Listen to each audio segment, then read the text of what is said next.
नमस्कार दोस्तों, कैसे हैं आप लोग। जब परीक्षाएं नज़दीक आती हैं तो सबसे ज़्यादा परेशान करती है एक चीज़ कि अब समय बहुत कम बचा है और मेरी तैयारी बिल्कुल नहीं है। ये आप सभी लोग सोच रहे होंगे। इवन जो इस परीक्षा को टॉप करने वाले हैं, जब फाइनल रिज़ल्ट आएगा, जो टॉप 10 में जो लोग रहेंगे, उनको भी ये चिंता समान रूप से परेशान कर रही है। टॉप करने वाले को पहले नहीं पता होता है कि वो टॉप करने जा रहा है, और एग्जामिनेशन के पहले ये चिंता होना बहुत लाजमी है। लाजमी इसलिए है कि आप फिक्र कर रहे हैं कि आपका पेपर अच्छा हो, इसलिए आपको चिंता हो रही है। और अगर ये चिंता हो रही है तो इसको पॉजिटिव साइन मानिए। इसको इस तरीके से नहीं लेना है कि कुछ तैयार नहीं है, घबरा जाना और उसके बाद में जो भी पढ़ना है वो भी ना पढ़ना।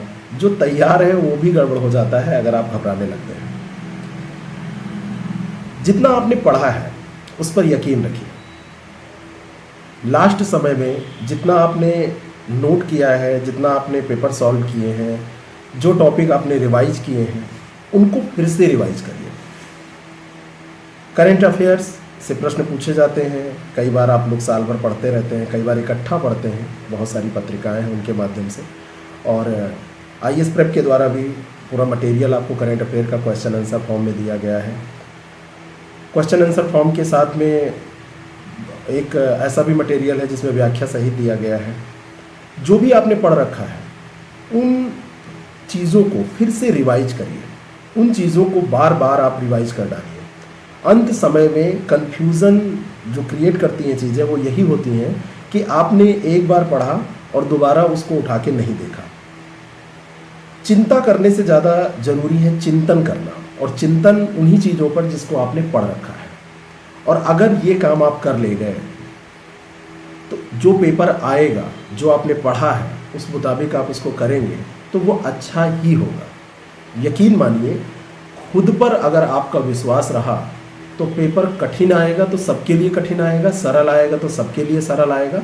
दोनों कंडीशंस में आप बहुत अच्छा पेपर करेंगे। घबराहट के कारण कई बार जो नॉलेज आपको बहुत अच्छा होता है वो भी आप भूलने लगते हैं। एग्जामिनेशन हॉल की परफॉर्मेंस डिपेंड कराती है कि आपका सिलेक्शन होगा या नहीं, और उसको अच्छा करने के लिए सबसे ज़रूरी चीज़ है आपका आत्मविश्वास, आपका जो कॉन्फिडेंस है, सेल्फ कॉन्फिडेंस। उसी को बनाए रखने का ये समय है, उसको खोने का समय नहीं है। जब आप लोग मुझसे ये पूछते हैं कि लास्ट समय सब भूल रहा है, तो मैं आपको एक ही चीज़ बताता हूँ कि आप रिवाइज करिए। कई बार आप कहते हैं कि जो पढ़ा था पहले से तैयार था, अभी कन्फ्यूज़न हो रहा है। उसका जवाब भी यही है कि रिवाइज करिए, और जितना आपने पढ़ रखा है उस पर विश्वास रखिए। और ये विश्वास अगर आपने खुद पे बनाए रखा तो आप स्वयं को धोखा नहीं दे सकते।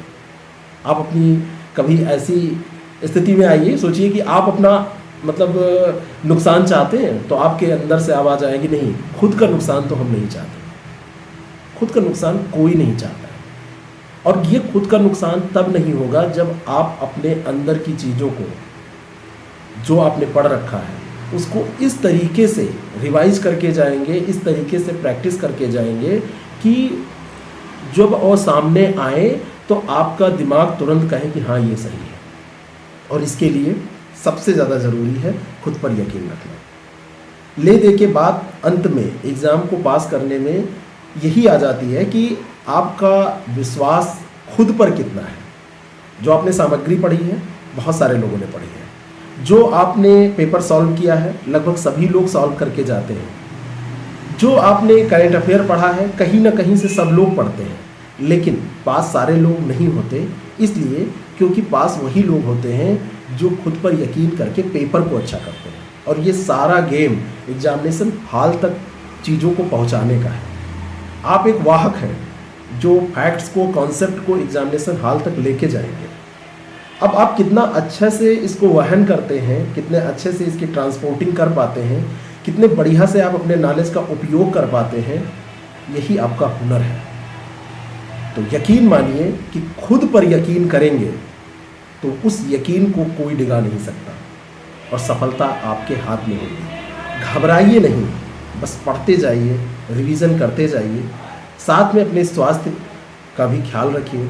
आप स्वस्थ रहेंगे तभी अच्छे से आप एग्ज़ाम देंगे। कई बार लोग 3-3, 4-4 दिन, 5-5 दिन, हफ्तों भर सोते नहीं हैं एग्ज़ामिनेशन के पहले। क्या मिलेगा इससे? एग्ज़ामिनेशन जिस दिन देने जाएंगे उस दिन अगर नींद आने लगेगी, वहाँ पे आपका टेम्परेचर बढ़ जाएगा, आपकी तबीयत गड़बड़ हो जाएगी, आपको कुछ और दिक्कतें आ जाएंगी, तो कोई मतलब नहीं रह जाएगा। बात समझ में आई? इसलिए आपका सबसे पहला दायित्व है कि आप खुद को स्वस्थ रखें, और दूसरा दायित्व ये है कि आपने जो पढ़ा है उस पर यकीन रखें और उसका अच्छे से उपयोग करें। फिर मिलते हैं ऐसी ही बातों को लेके। एक और बाद में हम वीडियो आपके सामने लाएंगे, कितने क्वेश्चन करने हैं, कितना स्कोर सेव होगा। तब तक के लिए अलविदा।